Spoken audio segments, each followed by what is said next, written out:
Mars 2003, à Marieville, au cœur du Massif central. Une maison réputée pour être hantée va propulser toute une famille dans une course contre la mort. Je suis pas du genre à croire aux poltergeists, aux fantômes ou à des trucs du genre. Mais là, je dois dire qu'on était face à quelque chose d'inexplicable. Redis-moi ce que tu dis, Emmanuel, redis-le-moi. Cette maison cachait un secret, mais hélas, on a mis trop de temps à le découvrir. C'est quelque chose que je n'explique pas encore aujourd'hui. Une famille sans histoire en apparence va basculer dans un drame sans précédent sur le territoire français. Le cadavre du second enfant de la famille, Emmanuel Colson, est retrouvé au milieu d'une maison totalement retournée. C'est une affaire qui dépasse nos connaissances et qui, je dois bien le dire, nous a profondément marqués. D'après les premiers éléments de l'enquête, le père de famille, Jean Colson, ainsi que sa femme et sa fille Anaïs, restent introuvables. La piste du drame familial est envisagée. Et cette terrible scène a été découverte très tôt dans la matinée par les voisins. C'est mon mari qui a vu que la grange s'était effondrée, que la maison n'était pas fermée. Alors du coup, je suis allée avec lui pour voir. Et là, on a vu à travers la fenêtre de la cuisine le corps d'Emmanuel. Et on a appelé, on a crié, mais les parents n'ont pas répondu. Que s'est-il passé le soir du 25 mars 2003 à Marieville? Un poltergeist est-il vraiment à l'origine de cet épouvantable drame? Dans cette affaire, on est passé, pour ainsi dire, de l'autre côté. Appelle-le.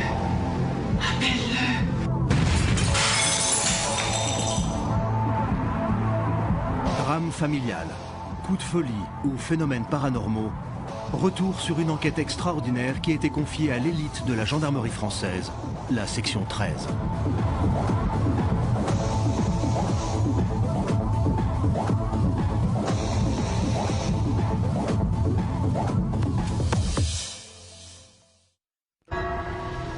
Le 25 mars 2003, à Marieville, dans le Massif central, une maison réputée pour être hantée par un poltergeist à la force surpuissante fait de nouveau parler d'elle. La maison, rachetée par la famille Colson il y a quelques années, est le triste théâtre d'un drame découvert tôt dans la matinée par les voisins. Lorsque les secours arrivent sur place, il est hélas trop tard. Emmanuel Colson, 12 ans, est retrouvé mort gisant au milieu de la cuisine. Quant au reste de la famille, ses parents Jean et Sylvie Colson, ainsi que sa grande sœur Anaïs, ils ont tous disparu. Face à ce mystère, les gendarmes de Marieville ont tout de suite envoyé un rapport au ministère de l'Intérieur, et c'est la section 13 qui a été mandatée dessus. C'est une scène apocalyptique que les gendarmes de Marieville ont découvert ce 25 mars.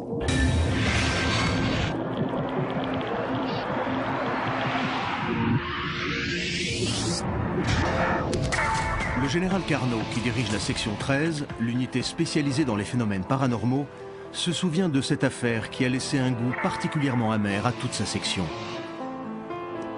Lorsqu'il découvre la teneur des faits dans la matinée du 25 mars 2003, il décide d'envoyer immédiatement ses hommes sur place. J'ai le lieutenant-colonel de gendarmerie de Marieville au téléphone et d'après les premières informations, on a une scène de crime qui est un véritable casse-tête. Emmanuel Colson, 12 ans, est retrouvé mort dans la cuisine. Le corps criblé de morceaux de verre, un tesson de bouteille planté dans le thorax. La maison semble avoir été l'objet d'une puissante tornade qui aurait ravagé la cuisine, le salon et la grange située à 10 mètres derrière le garage. Les meubles sont renversés. Des débris de verre jonchent le sol sur la partie rez-de-chaussée qui est totalement retournée. Et sur les murs, des traces rouges ressemblant à du sang ont fait leur apparition à plusieurs endroits, donnant l'impression que la maison saigne. Même une fois sur place, honnêtement, on a du mal à comprendre ce qui a bien pu se passer. Il y a une petite partie à l'intérieur du domicile des Colson qui est complètement retournée et une vieille grange à 10 mètres de la maison qui s'est écroulée sur elle-même. Lorsqu'on arrive sur les lieux d'un drame comme celui-là, on ne sait que penser.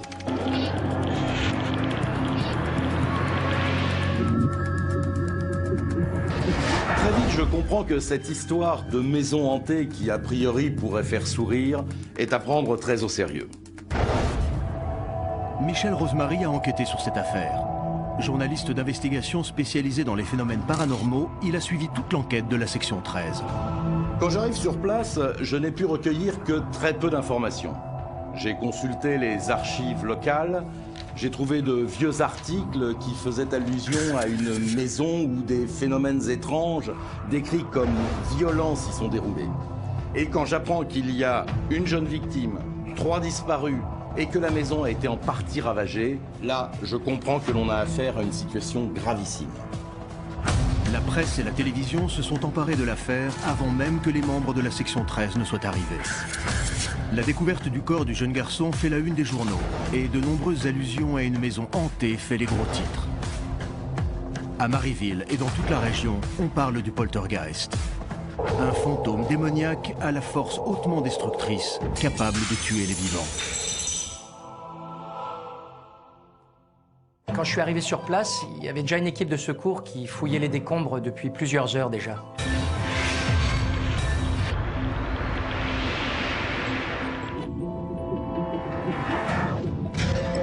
Parmi les hommes envoyés sur place, il y a le lieutenant Etchebarri, responsable de l'unité scientifique de la section 13, et l'adjudant Pierre Treskin. Ils vont se retrouver dans cette affaire face à un phénomène des plus mystérieux qu'ils aient eu à résoudre. Il y avait cette grange qui s'était comme écroulée sur elle-même, avec des monticules de gravats les uns sur les autres. Et à l'intérieur de la maison, on avait plutôt l'impression qu'il y avait eu une bagarre extrêmement violente. Alors on se dit qu'il va falloir agir vite parce qu'on a un cadavre et 3 disparus. L'état de cette maison réputée pour être hantée, la mort de cet enfant et la disparition suspecte des parents et de leur grande fille ne permettent pas de comprendre ce qui a pu se passer dans la nuit. Et ce début d'enquête pose plus de questions qu'il n'apporte de réponses. La grange est dans un état épouvantable. C'est plus qu'un tas de débris. Il y a des sacs de plâtre, des morceaux de ciment, en fait, sans doute des matériaux qui étaient entreposés là, mais qu'on retrouve complètement explosés au sol.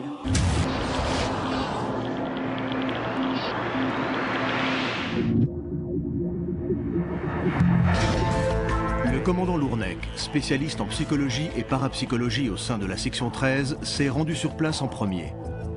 4 heures après la découverte du corps d'Emmanuel, le deuxième enfant de la famille Colson, elle découvre les lieux du drame et interroge les premiers témoins. Il y a une jeune victime, les parents et la grande sœur qui ont disparu, une grange qui s'est écroulée sur elle-même, une maison partiellement retournée, et si on en croit les premiers témoins, cette habitation a la réputation d'être maléfique. Que s'est-il passé dans cette maison? Qu'est-il arrivé à ce jeune garçon de 12 ans? Pourquoi ses parents, Sylvie et Jean Colson, ont-ils mystérieusement disparu avec l'aîné de la famille? Lorsque les membres de la section 13 découvrent les premiers rapports d'enquête, ils ne comprennent pas tout de suite l'ampleur du défi qui les attend. Je vais immédiatement interroger les voisins, les Boras. C'est eux qui ont donné l'alerte. Je veux dire que je suis plutôt surprise par leurs réponses concernant l'état de la maison. Sophie Boras est la première à avoir été intriguée par l'état de la maison le matin du 25 mars 2003. C'est elle et son mari qui ont prévenu les secours. Interrogée par le commandant Lournec à l'époque des faits, son témoignage va vite ébranler les convictions des enquêteurs sur la nuit du drame. L'enquêtrice qui nous a interrogés, moi et mon mari, nous a curieusement demandé depuis combien de temps la maison des Colson était sans dessus-dessous. Alors, je lui ai expliqué qu'il n'y avait rien de particulier à signaler, que la maison était en travaux et que la grange qui s'est écroulée était remplie de matériaux jusqu'au plafond et que le reste de la maison était en ordre. Ils m'ont expliqué que la veille des faits, la maison était parfaitement propre et rangée. Ce qui veut dire que les couleurs rouges sur les murs, les meubles retournés dans tous les sens, les aspects défraîchis un peu partout, tout ça se serait produit dans la nuit. L'enquêtrice m'a montré les photos qu'elle a prises dans la cuisine et dans le salon. Et là, je me suis dit, c'est pas possible. La veille, j'étais venue pour récupérer un bouquin pour mon fils que Sylvie voulait lui prêter. Et la maison était parfaitement clean. Comment une maison a-t-elle pu être ainsi retournée en l'espace d'une seule nuit? Le service vidéo arrivé sur place pour tourner les premières images de la maison a tourné des séquences qui montrent l'ampleur des dégâts. L'adjudant Pierre Treskin se souvient de cette impression étrange qu'il a eue lors de son arrivée. On fait la procédure habituelle, mais honnêtement, à ce moment-là, on a une drôle de sensation. Comme si s'était passé quelque chose dans cette maison qui nous dépasse. On sent bien que la mort de ce jeune garçon est vraiment étrange. Et on se dit que ça va être très compliqué d'expliquer tout ça, parce que c'est assez incompréhensible et il n'y a rien qui concorde. Il y a des éléments qui donnent l'impression qu'il y a eu une bagarre violente. Il y a des choses renversées partout. le cadre au mur explosé. Alors d'un autre côté, on a cette grange qui s'est écroulée sous des tonnes de décombres. Et là, franchement, on a plutôt l'impression qu'une tornade est passée par là. Les enquêteurs de la section 13 ont du mal au début de cette affaire à imaginer ce qui pourrait être à l'origine de ce désastre. L'état de la maison laisse plutôt penser qu'un phénomène météorologique a pu tout dévaster. Et en même temps, le corps de la victime, Emmanuel Colson, retrouvé mort dans la cuisine, va mettre les enquêteurs sur une piste criminelle. C'est assez spécial comme début d'enquête. On a le corps d'un enfant et on a de vrais doutes sur l'aspect accidentel de sa mort.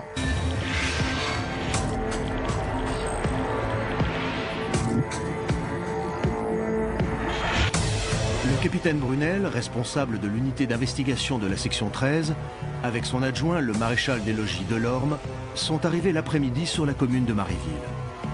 Habitués des affaires particulièrement complexes, ils vont se retrouver lors de cette enquête face à une scène de crime plutôt délicate à interpréter. Le petit Emmanuel a été retrouvé dans un capharnaüm indescriptible. On s'imagine l'enfer qu'il a dû vivre avant de mourir. Tout est dévasté. Et on comprend vite que ce gamin, qui doit avoir 10-12 ans, a dû agoniser de longues heures. Son corps est criblé de morceaux de verre. Il a un énorme tesson de bouteille planté dans le thorax. Les traits de son visage semblent faire état d'une grande frayeur. Et sur le coup, il est vraiment impossible de définir si on a affaire à un meurtre ou un accident. Dans ce type d'enquête où le temps presse particulièrement, parce que l'on ne sait pas où est passé le reste de la famille, je fais en sorte que mes enquêteurs partent avec le camion de l'IRCGN afin que les prélèvements faits sur place soient immédiatement analysés. L'IRCGN, l'Institut de recherche criminelle de la Gendarmerie nationale, a été créé 16 ans après la section 13, en 1990. Dirigé par le lieutenant Etchebarri depuis 5 ans, il regroupe des scientifiques chargés des travaux en physique et chimie, explosifs, toxicologie et balistique entre autres. Une seconde division s'occupe d'ingénierie et traite les questions d'informatique ou des véhicules. La dernière, appelée l'identification humaine, concerne les empreintes digitales, la médecine légale, l'entomologie et la génétique. Lorsque l'on travaille avec le véhicule de l'IRCGN, on peut gagner jusqu'à 1 semaine sur une enquête. Et justement, dans cette affaire, il fallait agir vite et tenter de répondre à beaucoup de questions en un minimum de temps. Pendant que les équipes de la section 13 explorent la région à la recherche des autres membres de la famille Colson, le tesson de bouteille retrouvé dans le corps de la jeune victime est analysé par le lieutenant Etchebarri dans le camion de l'IRCGN. Les premières constatations s'avèrent être particulièrement inquiétantes et expliqueraient en partie la disparition du reste de la famille. Nous avons très vite identifié sur le tesson de bouteille des empreintes digitales. En les comparant à d'autres empreintes, on comprend qu'elles appartiennent au père de famille, Jean Colson. Les marques étaient fortes, comme s'il avait serré la bouteille de toutes ses forces. Est-ce un accident? Ont-ils été agressés? A-t-il cherché à se défendre? Ou est-ce lui qui s'en est pris à son enfant? Sur l'instant, la présence de ces empreintes ne prouve absolument rien. Mais bon, quand on tient une bouteille à l'envers, c'est soit parce qu'on veut la déboucher, soit qu'on veut s'en servir comme d'une arme. C'est la raison pour laquelle je demande à la cellule scientifique de tenter d'identifier d'autres traces, et notamment celles d'individus qui auraient pu rentrer dans la maison. On a cherché, indice d'effraction, traces de lutte, empreintes, mais il n'y a aucun marqueur de présence d'autres individus dans cette maison. Et d'instinct, on se dit que c'est le père qui est derrière tout ça. On a la voisine en plus qui nous dit avoir entendu la voiture démarrer au milieu de la nuit. Et on se dit que le père de famille a embarqué la mère et la fille. Jean Colson aurait-il décidé d'éliminer les membres de sa famille dans un coup de folie? Les empreintes du père, retrouvées sur le tesson de bouteille que le jeune homme a dans le thorax, laissent imaginer ce qui a pu arriver à Madame Colson et à sa fille. Pour les enquêteurs de la section 13, la piste du coup de folie meurtrier semble être la bonne. Mais quelles raisons ont pu faire basculer Jean Colson dans une pareille folie? Les enquêteurs s'intéressent alors à cet homme de 53 ans, bien connu dans la région. Bien que les différents témoignages familiaux et de voisinage décrivent une famille sans histoire, les enquêteurs fouillent dans la vie de cet homme afin de déceler un élément qui pourrait apporter un semblant d'explication et permettre enfin de privilégier un début de piste. Tout est détaillé. Leur fréquentation, leur famille, leur emploi, leur vie privée décortiquée, présence éventuelle d'une liaison ou d'un problème lié à leur travail. Enfin, tout ce qui pourrait éclairer la situation. C'est un homme droit, sympathique. Sylvie, son épouse, est institutrice. Elle travaille beaucoup pour son école et pour les associations du village. Tout le monde parle de gens sans histoire, bien sous tout rapport. Si cette famille est au-dessus de tout soupçon, alors comment expliquer le départ précipité de Jean Colson en pleine nuit, emmenant avec lui sa femme et sa fille, et laissant derrière lui son petit garçon de 12 ans mort dans la maison? C'est vrai qu'à ce moment de l'enquête, on se dit que tout cela n'est pas très logique. Dans quel cas de figure peut-on imaginer que des parents laissent leur enfant mort ou mourant et partent en voiture sans prévenir personne? Ils n'ont pas appelé les secours, ils se sont rendus dans aucun hôpital, ni à la gendarmerie. Alors, soit ils ont été enlevés, soit ils savent très bien ce qu'ils font, et cela fait évidemment penser à la thèse d'un drame familial. La question, c'est de savoir si Jean Colson a pu vivre une crise de folie entraînant sa famille vers la mort. En tout cas, les analyses sont formelles. C'est lui qui tenait le tesson de bouteille qu'on a retrouvé dans le thorax de son enfant. Alors forcément, on est assez pessimiste concernant la suite des événements. Il est évident qu'il s'est passé des choses dans cette maison particulièrement violentes. Et quand on voit l'état des pièces, on a vraiment l'impression que quelqu'un a pété les plombs. Et dans une crise de folie, a tout détruit. Il y a l'état de la grange qu'on n'explique pas vraiment. Alors les équipes de secours qui fouillent les décombres pensent qu'un départ de feu a pu provoquer une implosion pour tout fait s'écrouler. Et vu que la grange était dans un sale état, elle a pu tomber facilement. Et puis les résultats de l'autopsie du jeune Emmanuel Colson arrivent. Le tesson de bouteille est enfoncé de 8 cm dans le thorax. Le cœur de l'enfant a bien sûr été touché. Mais apparemment, ce n'est pas la première cause de son décès. D'après les premiers résultats d'analyse de l'autopsie du jeune Emmanuel Colson, l'enfant serait décédé d'une crise cardiaque quelques secondes avant d'avoir le thorax perforé par le tesson de bouteille. Une crise cardiaque. Je ne sais pas si vous vous rendez compte. Mais pour que le cœur d'un enfant lâche, c'est qu'il a dû vivre quelque chose de terrifiant. Au cours de ma carrière, j'ai déjà été confronté à des cadavres d'enfants. Et je dois avouer que j'ai toujours beaucoup de mal dans ces moments-là. Mais une chose est sûre, je ne suis pas prêt d'oublier l'expression d'horreur figée sur son visage. Sa mort est particulièrement atroce. Il a dû être terrorisé. Mais par quoi, par qui? À ce stade de l'enquête, on n'en sait pas plus. Toutes les pistes sont envisagées. Cambriolage ayant mal tourné, enlèvement, drame familial, crime passionnel, fuite. Rien en l'état actuel de l'enquête ne permet de favoriser une piste par rapport à une autre. Le décès de cet enfant est particulièrement atroce, plus que suspect. Qui est responsable de sa mort? Que s'est-il passé exactement dans cette maison? Est-elle hantée par un poltergeist, comme certains habitants l'affirment? Pendant que les brigades de gendarmerie et de pompiers s'attellent à la recherche du reste de la famille, les enquêteurs de la section 13 se penchent sur cette histoire de maison hantée. Ils vont très vite découvrir que Jean Colson n'était pas tout à fait l'homme calme et tranquille que tout le monde décrit, car sa maison lui aurait causé d'énormes soucis.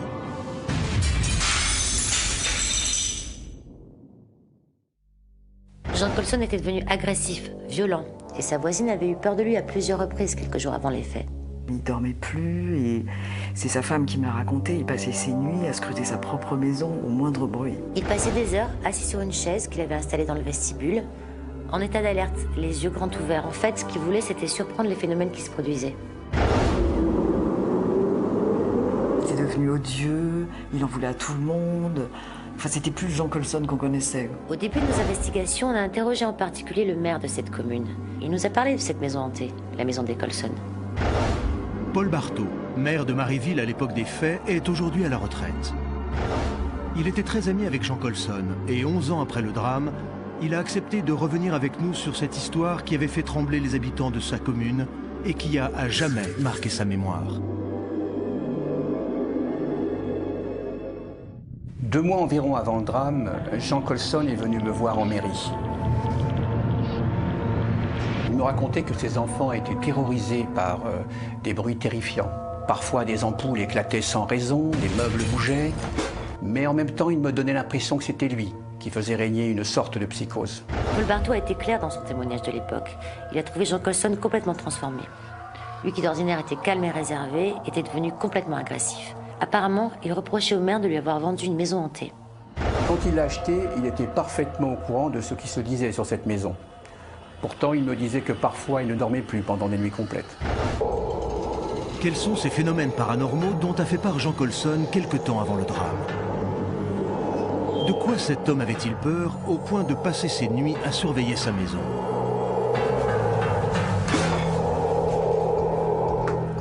La fin de ce premier jour d'enquête laisse les membres de la section 13 dans une situation qui ressemble à une impasse. Le lendemain, tous se penchent sur l'histoire de cette maison réputée habitée par un poltergeist et ils vont faire une découverte étonnante. C'est le deuxième jour d'enquête, si je me souviens bien, que l'on a découvert l'histoire de cette maison hantée. Et c'est là qu'on a trouvé aux archives des images incroyables. C'était un reportage des années 70 sur cette même maison avec un drame qui ressemble très pour trait à notre affaire. Les membres de la section 13 découvrent alors à travers des archives vidéo et photos que la maison a déjà été le théâtre de manifestations paranormales graves. Par le passé, elle appartenait à un couple de quadragénaires perçus par les habitants du village comme étant un peu bizarres. Giovanni et Monica Benifacio. Cette dernière, connue pour ses talents de médium, pressentait la présence de fantômes dans la maison. Dans la nuit du 9 juin 1973, elle supplie son mari de quitter la demeure avec elle. Elle ressent alors qu'un esprit malfaisant veut s'en prendre à eux. Son mari, plutôt sceptique quant aux dons de son épouse, décide de ne pas la suivre et de rester dans la demeure. Et sur les coups de 23h30, un drame d'une ampleur phénoménale a lieu.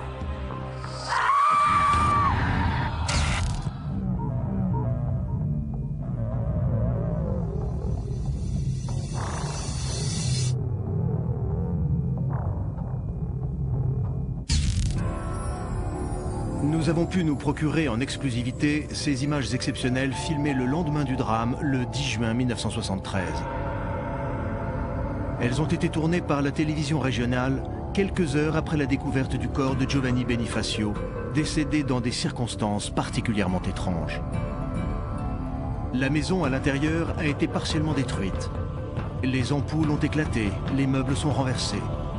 On a l'impression qu'une véritable tornade est passée sur la maison en ne touchant que l'intérieur. Mais le fait le plus troublant concerne la voiture de Giovanni Benifacio. Celle-ci, garée à l'extérieur de la maison, s'est retrouvée comme aimantée contre la façade. Quelle force a pu ainsi propulser le véhicule qui s'est retrouvé proche de la lévitation? Les enquêteurs de l'époque se sont retrouvés face à une véritable énigme. C'est vrai que ce film était particulièrement intéressant, car la maison en 1973 avait subi les mêmes dommages que dans notre enquête, 30 ans plus tard. On voit que la demeure a été totalement retournée. La voiture garée sur le bord de la route a été comme projetée et encastrée dans la façade. Les meubles brisés, flanqués au sol, les ampoules éclatées, et tout le réseau électrique a subi des surtensions phénoménales. Giovanni a trouvé la mort au milieu de la nuit dans son jardin. Il a été retrouvé le corps criblé de verre. Apparemment, il a tenté de sauter par la fenêtre pour fuir quelque chose. Et dans sa chute, sa tête a percuté une planche. Il est mort sur le coup. La gendarmerie de l'époque n'a pas pu expliquer ce qui s'est réellement passé. Quand elle avait été entendue par les services d'enquête, Monica Benifacio avait affirmé qu'elle n'était pas là la nuit du drame. Ce qui s'est passé, c'est qu'elle avait eu un mauvais pressentiment. Donc elle avait quitté le domicile. Elle avait demandé à son mari de l'accompagner, mais il avait refusé. C'est alors qu'il avait trouvé la mort. On sentait que des poltergeists voulaient s'emparer de la maison et qu'il fallait fuir. Après le décès de son mari, la médium avait préféré quitter le village et elle est partie s'installer chez sa sœur à Perpignan. Monica Benifacio n'est jamais revenue à Marieville et sa maison est laissée à l'abandon pendant de nombreuses années. Très rapidement, elle devient un lieu désigné comme étant maudit par tous les Marivillois. Certains sont même convaincus que Giovanni Benifacio est décédé car il s'est retrouvé face à face avec une entité démoniaque. 26 ans plus tard, Jean Colson achète cette maison à bas prix et décide de la rénover entièrement. La famille s'est rapidement installée dans la maison après avoir effectué d'importants travaux. En dehors des murs porteurs, ils ont totalement réorganisé les pièces. C'est vrai que cette maison a été totalement transformée.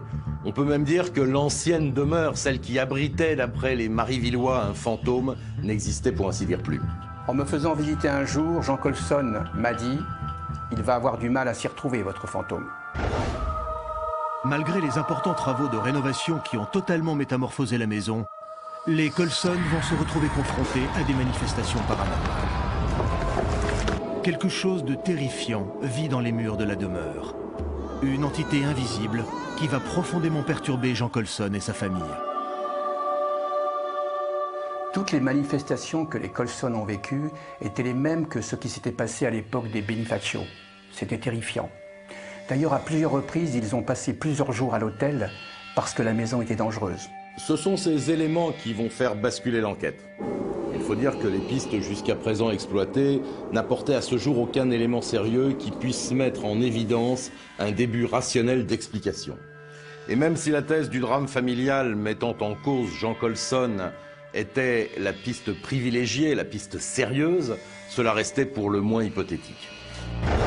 Le matin du deuxième jour, les recherches sous les gravats de la grange n'ont rien donné.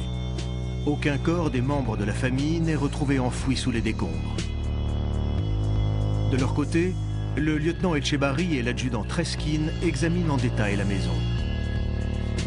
Les enquêteurs de la section 13 penchent sur la thèse que Jean Colson lui-même serait responsable de ces dégâts considérables. C'est vrai qu'on a l'impression qu'un séisme s'est abattu sur cette maison. Sauf qu'à part la grange, c'est l'intérieur qui est dévasté, seulement l'intérieur. Et tout particulièrement la cuisine, la buanderie et le garage. Des dizaines de briques et de panneaux en préfabriqué qui devaient servir à la réalisation de cloisons pour le grenier étaient brisés, recouvrant le sol et créant un tas de gravats impressionnants, comme si tous ces matériaux avaient été cassés à coups de masse. Comment peut-on imaginer que le reste de la famille quitte la maison en laissant leur fils pour mort dans la cuisine? Ils n'appellent pas les secours, ils disparaissent sans explication. On pense tous qu'en fait ils sont sous la menace de quelqu'un et que cette personne est autre que Jean Colson. Moi, ça me semble assez logique sur l'instant. On a déjà eu des affaires où une personne seule était capable de faire un véritable carnage, en s'en prenant à tout sur son passage. Et puis ensuite disparaître en laissant ses victimes sur son chemin. Lors du rapport vidéo retransmis par l'adjudant Treskin le matin du deuxième jour d'investigation, l'état des lieux est impressionnant. Et surtout, un incident particulièrement étrange va sérieusement ébranler les convictions des enquêteurs quant aux événements qui ont poussé Emmanuel Colson, 12 ans, vers la mort. Avec l'autorisation de la section 13, nous allons pouvoir vous montrer l'intégralité des images tournées ce jour-là. Des images exceptionnelles, jusqu'alors classées secrètes.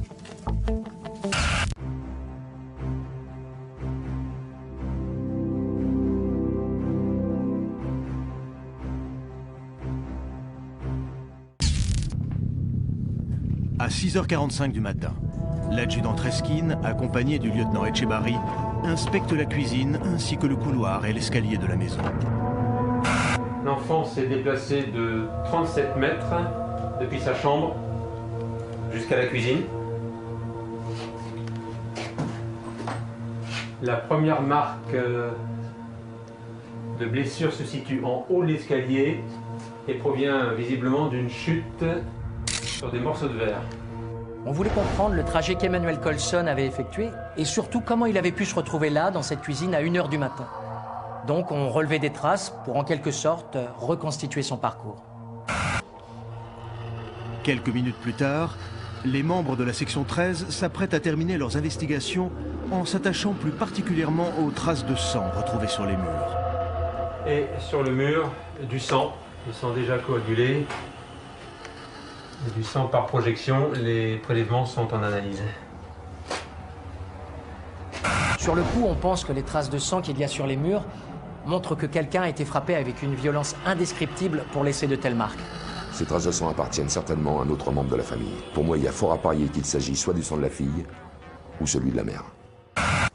À 8h45, l'adjudant Treskin et son équipe procèdent au dernier prélèvement dans la buanderie de la maison des Colson.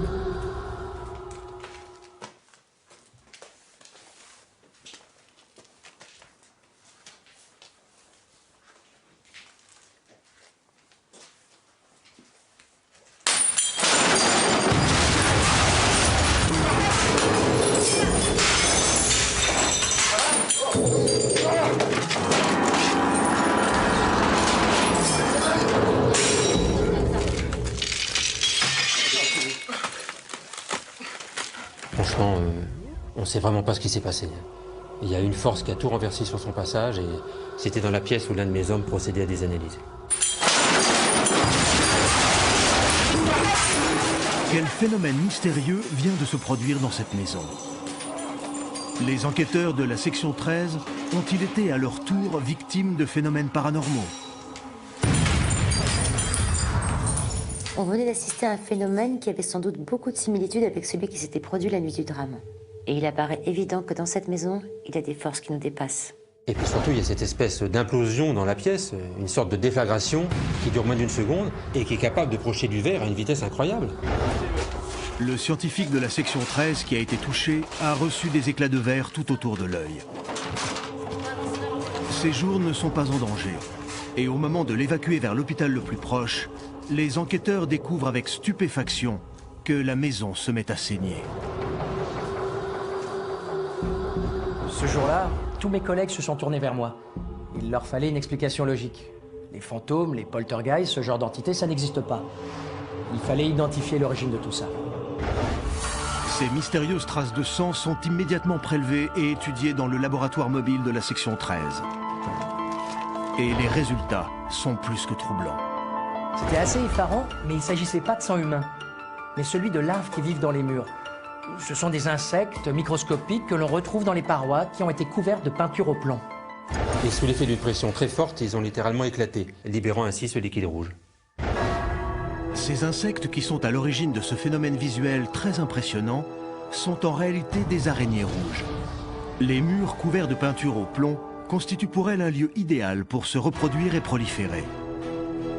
Les tests en laboratoire effectués par le lieutenant Etchebarri ont montré que ces insectes exposés à une pression de 18 bars pouvaient littéralement exploser, causant ainsi de curieuses impressions sur les murs. C'est un phénomène qui peut faire croire que du sang humain a été projeté. Ou alors, pour ceux qui ont plus d'imagination, on peut penser que les murs saignent. J'ai fait des tests en laboratoire qui reproduisent le même phénomène. Et de là à imaginer quelle force avait pu provoquer tout ça, je dois dire qu'on comprenait de moins en moins ce qui avait pu se passer dans cette maison. Et puis là, l'enquête prend une tournure particulièrement bizarre. Après cette deuxième journée d'enquête mouvementée, les membres de la section 13 sont sous le choc. Ils viennent d'être confrontés à leur tour à un phénomène inexplicable. Conscients que ces événements sont certainement similaires à ceux qui ont pu se dérouler 2 jours plus tôt dans la nuit du 25 mars 2003, ils s'interrogent sur l'interprétation des faits. Rien n'est clair dans cette affaire. On a de plus en plus de mal à expliquer ce qui s'est passé. C'est une journée particulièrement difficile ce 26 mars 2003. Un de mes hommes est sérieusement blessé. Et puis on peut dire qu'au niveau des investigations, c'est l'impasse. On ne peut être sûr de rien, parce qu'on est face à des phénomènes et à des événements qui nous dépassent complètement. Que se passe-t-il dans cette maison de Marieville? Abrite-t-elle, comme certains le prétendent, un poltergeist capable de déclencher des forces meurtrières? Ou ces événements cachent-ils une sombre histoire criminelle orchestrée par un homme sous pression, Jean Colson? A-t-il pu tuer son fils et le reste de la famille? Le 3e jour d'enquête est celui où la section 13 va vivre un incroyable rebondissement. Car le commandant Lourneck va retrouver la trace de Monica Benifacio, la médium, qui avait perdu son mari 30 ans auparavant dans cette maison. Au cours de mes investigations, j'ai découvert que Monica Benifacio était encore vivante. Donc je l'ai appelée pour qu'elle me parle de ce qu'elle avait vécu dans cette maison. Et quand je lui ai expliqué ce qui venait de se produire, à savoir la mort du petit Emmanuel et la disparition du reste de la famille, elle était très touchée. Elle m'a immédiatement demandé si elle pouvait venir. Le 27 mars 2003, 3 jours après la découverte du corps d'Emmanuel Colson et la disparition du reste de la famille, Monica Benifacio revient sur place. Dotée de pouvoirs de médium exceptionnels, elle va alors aider les enquêteurs dans la résolution de cette incroyable affaire. Elle est arrivée dans l'après-midi et le maire du village, Paul Barthaud, était avec nous pour l'accueillir. Il l'avait bien connue et son retour à Marieville était vécu comme un événement. Oui, je dois dire que cette femme avait vraiment un don de médium. Et je n'étais pas le seul à qui Monica rapportait ses discussions avec nos disparus. Je me souviens d'elle à l'époque, dans les années 70. J'avais 10, 12 ans. Et elle donnait régulièrement des nouvelles des morts aux gens, si je puis dire, aux gens du village. Et moi, quand j'ai perdu ma mère décédée d'un cancer, elle venait me voir, me rassurait, me disait qu'elle était tranquille là où elle était, et en me glissant des secrets que seuls ma mère et moi connaissions. Tous les habitants se souviennent parfaitement de Monica Benifacio. Elle était une médium connue, respectée dans sa région, et c'est vrai que de plus en plus de personnes ayant du mal à faire leur deuil faisaient appel à ses services, car elle avait plusieurs techniques, plusieurs méthodes pour entrer en contact avec les défunts. Et puis cette femme est arrivée, elle m'a, comment dire, Je crois qu'elle a mis sérieusement à l'épreuve mes convictions scientifiques. Et je ne sais pas l'expliquer aujourd'hui, mais ce qu'elle nous a fait vivre, à moi et mes collègues, est particulièrement troublant. Monica Benifacio n'avait pas remis les pieds dans la région depuis la mort de son mari, Giovanni Benifacio. Escortée par les membres de la section 13, cette médium hors norme va faire littéralement basculer l'enquête. J'étais alors avec un des caméramans de la télévision locale et je dois dire que l'arrivée de Madame Benifacio devant la maison était spectaculaire. Ses mots, sa gestuelle, c'était assez impressionnant. Nous sommes parvenus à nous procurer les images tournées le 27 mars 2003. Elles ont été filmées par le journaliste Simon Talbot, ainsi que par le service vidéo de la section 13. Elles montrent dans leur intégralité les événements qui vont pousser les enquêteurs vers une incroyable découverte.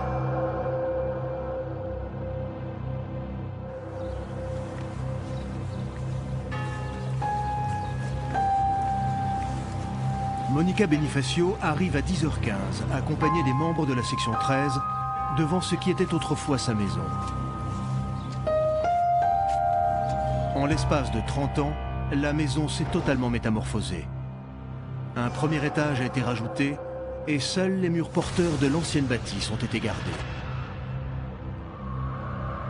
Malgré ces énormes transformations, les lieux sont, semble-t-il, restés très familiers à Monica Benifacio et la médium va se retrouver confrontée à son propre passé.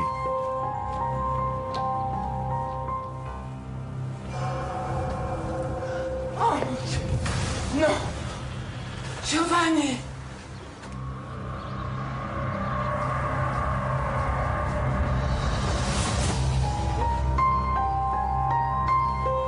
La médium est alors prise d'un étrange malaise. Elle est intriguée par la présence derrière la fenêtre du premier étage de la silhouette de son mari, décédé en 1973. Elle nous a montré la fenêtre du premier qui donnait sur la rue, et puis tout à coup, elle a commencé à parler de manière très étrange en s'adressant à son mari mort 30 ans plus tôt. Elle l'appelait comme si elle pensait qu'il était dans la maison.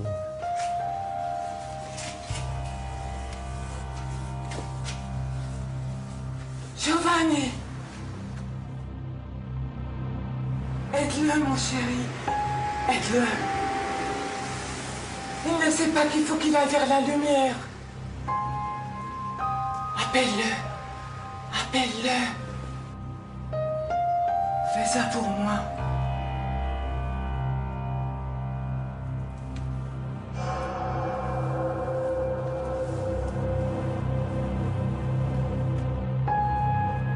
On a un petit peu de mal à la suivre sur le coup. En fait, elle s'adresse à son mari qui est mort en 73 et elle lui demande s'il peut aider Jean Colson à le rejoindre. Ce qui se passe est totalement surréaliste. On a là cette médium qui semble parler avec des morts, ça arrive d'un coup, elle rentre en conversation avec, de notre point de vue, personne. On n'entend rien, on voit rien, et ça c'est plutôt déconcertant. On se demande en clair si elle n'est pas en train de délirer. Elle se décide de rentrer à l'intérieur, et là ça devient vraiment particulier. Cette visite dans ce lieu qui autrefois a été sa propre maison semble être particulièrement difficile à vivre pour Monica Benifacio. 10 ans après ces faits, cette médium au pouvoir extraordinaire a accepté de nous rencontrer pour revenir avec nous sur cette inoubliable journée.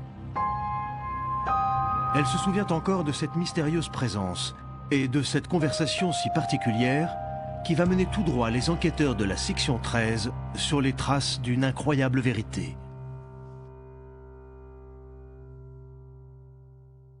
Au moment de rentrer dans la maison, j'ai ressenti que M. Colson m'attendait pour partir définitivement.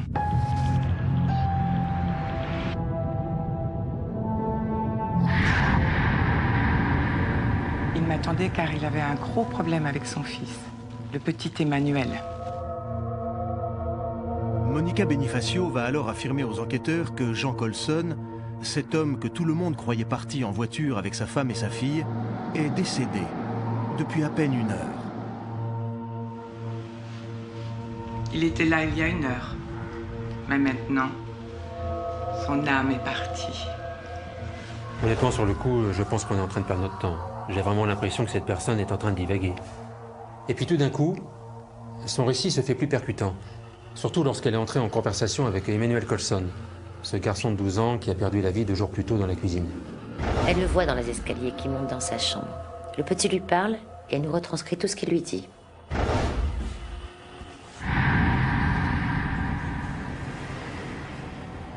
Il est en colère. Je me souviens encore entendre ce petit garçon. Il était très ému et d'une infinie tristesse. Il devait me dire quelque chose. Je le sentais. Mais il n'y arrivait pas. Redis-moi ce que tu dis, Emmanuel. Redis-le-moi. Je peux t'aider, tu sais.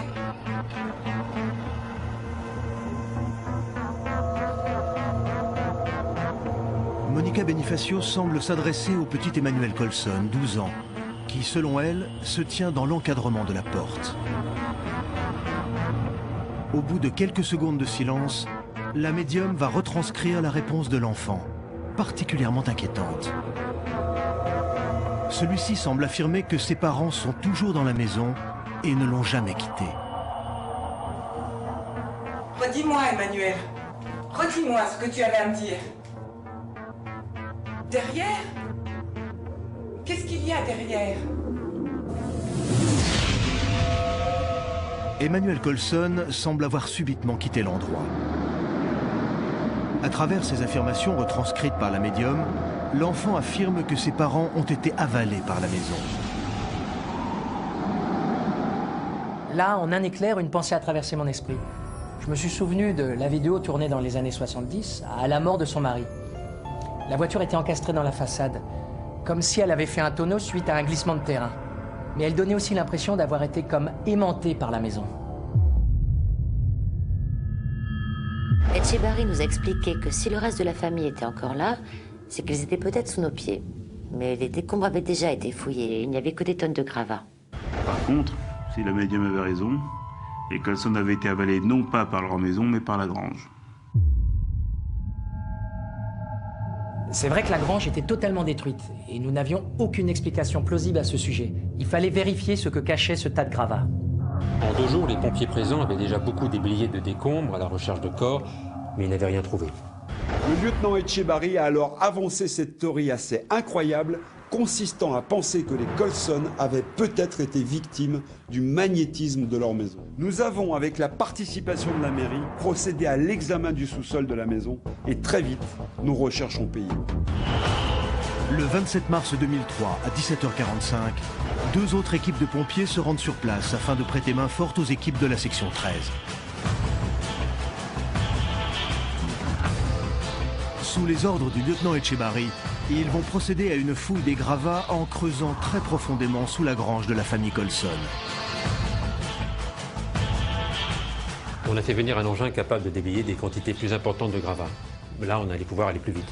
On ne savait pas à quoi s'attendre, mais au bout d'une demi-heure, la théorie d'Etchebarri s'est révélée être exacte. Très rapidement, le lieutenant Etchebarri et l'adjudant Pierre Treskin se rendent compte qu'un important champ magnétique a pu être à l'origine du drame du 25 mars 2003. Progressivement, ils établissent un scénario pouvant expliquer l'effondrement de la grange de la famille Colson. En creusant, on s'est rendu compte que le sol de la grange s'était comme effondré sur lui-même. Il était particulièrement tendre à cet endroit et l'argile qui le composait à 90% aurait très bien pu, à la manière des sables mouvants, ensevelir la voiture des Colson en une fraction de seconde. Ensuite, les murs se sont écroulés, suivis de la toiture, créant un enchevêtrement de matériaux qui ont fait couvercle en quelque sorte. Et le conducteur du petit tractopelle qui bossait dessus depuis 2 jours ne pouvait pas se rendre compte de la quantité de matériaux sur laquelle il évoluait.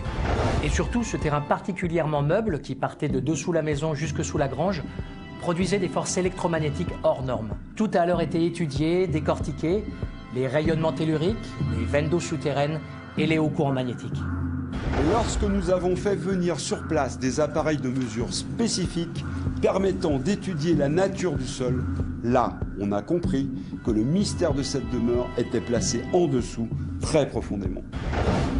Les mesures effectuées par les équipes du lieutenant Etchebarri sur le sol de la demeure semblent montrer l'existence d'une importante faille tellurique. Une faille générant un puissant champ électromagnétique et modifiant complètement les résistances électriques à l'intérieur de la maison. L'habitation réputée hantée de Maryville a été construite sur une faille indétectable placée sous la maison, laissant passer par moments des forces telluriques libérant des champs magnétiques capables de tout dévaster.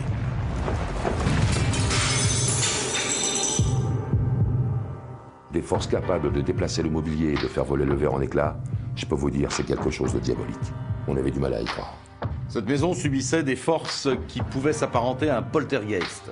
Sauf qu'il s'agissait à la fois de quelque chose de rare, tout en restant rationnel. En dégageant la grange de tout cet amas de morceaux de murs, charpentes, tuiles cassées, et en creusant de plusieurs mètres dans une terre argileuse, les enquêteurs vont mettre au jour un trou béant qui s'est refermé sur lui-même. Je ne sais pas si vous vous imaginez, mais sous cette grange, les experts ont découvert une faille de 85 mètres. J'ai fait venir des hommes expérimentés, capables d'entreprendre une spéléologie à haut risque pour découvrir ce qu'il y avait dans ce trou. Et ce que l'on redoutait le plus est arrivé. Au bout de 5 minutes de descente, les Colson ont été retrouvés. Après plusieurs heures de déblaiement des voies d'accès, une descente en rappel à l'intérieur du trou va permettre de faire cette incroyable découverte. La voiture des Colson, coincée au milieu de la faille, 10 mètres plus bas. Les corps des 3 membres de la famille à l'intérieur du véhicule.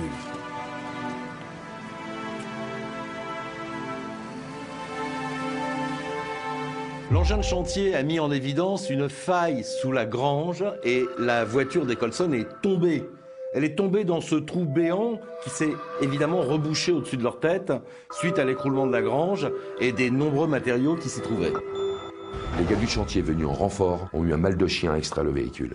C'est une voiture break qui pesait plus d'1 tonne avec ses occupants à l'intérieur. Le 28 mars 2003, au bout de 5 heures de manœuvres périlleuses avec un camion grue, la voiture des Colson est extraite du trou béant qui se trouve sous la grange.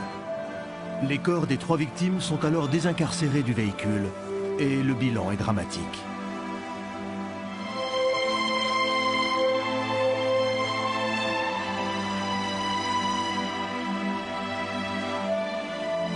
Tous sont décédés et les examens cliniques montreront qu'Anaïs et sa mère sont mortes sur le coup. Jean Colson, lui, est mort 3 jours plus tard. Le pauvre homme est resté pendant 72 heures à moitié inconscient, avec le volant encastré dans les côtes et hélas, la découverte du véhicule est arrivée trop tard. Lors de ce dernier jour d'investigation, les enquêteurs vont alors comprendre l'incroyable situation dans laquelle la famille Colson s'est retrouvée. Des tests dans le laboratoire de la section 13, associés à des simulations informatiques, ont permis de mettre en évidence les raisons de ce phénomène naturel d'une ampleur sans précédent. Les énergies souterraines génèrent des ondes et constituent une force dont il faut savoir se servir et parfois se méfier. En générant des ondes telluriques, appelées aussi ondes négatives, le noyau terrestre peut causer de graves dégâts à la surface.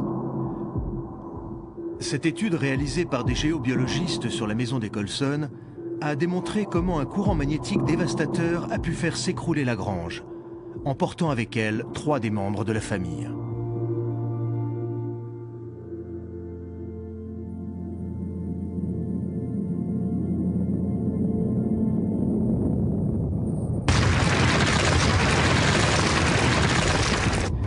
Après avoir fait une chute de 15 mètres, le véhicule se retrouve enseveli sous des tonnes de gravats. Sylvie Colson et sa fille décèdent sous le choc. Quant à Jean Colson, il attendra 3 jours avant de trouver la mort. Et c'est là qu'on a pu faire un scénario plausible des événements qui ont conduit cette famille tout entière vers la mort. Les enquêteurs de la section 13 vont alors comprendre que dans la nuit du 25 mars 2003, les choses ne se sont pas du tout passées comme ils l'avaient imaginé au début de leurs investigations 3 jours plus tôt. La maison s'est mise, semble-t-il, au beau milieu de la nuit, à subir un champ magnétique dévastateur. Toute la famille est réveillée en sursaut. Ils s'habillent et quand ils voient la dangerosité du phénomène et son ampleur, ils décident de partir. Monsieur Colson se précipite à la grange et démarre la voiture. Le disjoncteur de la maison a sauté, ils se sont tous retrouvés dans l'obscurité et la mère et la fille parviennent à se glisser dans la voiture. Mais Emmanuel ne vient pas. Son père retourne le chercher à l'intérieur de la maison et il trouve son enfant au milieu de la cuisine.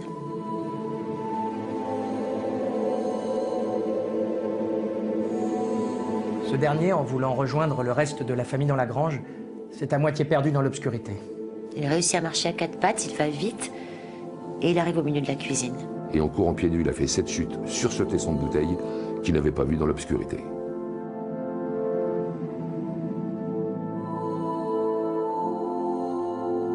Et là, il trouve la mort en quelques secondes. Son père a essayé de lui les retirer, il n'y est pas parvenu. Comme il est médecin, là il a compris qu'il venait de le perdre. Là, le sol a bougé et M. Colson a compris que sa femme et sa fille étaient en danger. Il a rejoint la grange, il est remonté dans le véhicule, il a démarré, et là c'est la fin. Le véhicule s'est enfoncé d'un coup dans un trou béant. Et la grange s'est effondrée à son tour sur le véhicule, recouvrant ainsi le trou de ses gravats. Les 2 passagères qui n'ont pas eu le temps de s'attacher sont mortes sur le coup. Et Jean Colson, 72 heures plus tard. Ce soir-là, ils voulaient fuir leur demeure qui semblait être habitée par un poltergeist dévastateur. Et ils se sont retrouvés pris au piège de cette faille tellurique sur laquelle leur maison était construite. Je peux vous dire que c'est une affaire qui restera gravée dans mes mémoires et qui a vraiment ébranlé mes convictions. Encore aujourd'hui, j'ai du mal à croire à ces possibles contacts avec l'au-delà. Et malgré tout, cette séance avec Madame Benifacio a ébranlé mon esprit cartésien de scientifique. Et parfois, je suis contraint de me dire, et pourquoi pas? Les enregistrements de la médium semblent indiquer que la maison est habitée par l'esprit de son mari. Et certains pensent encore aujourd'hui que ce sont ces esprits qui sont à l'origine de la disparition des Colson.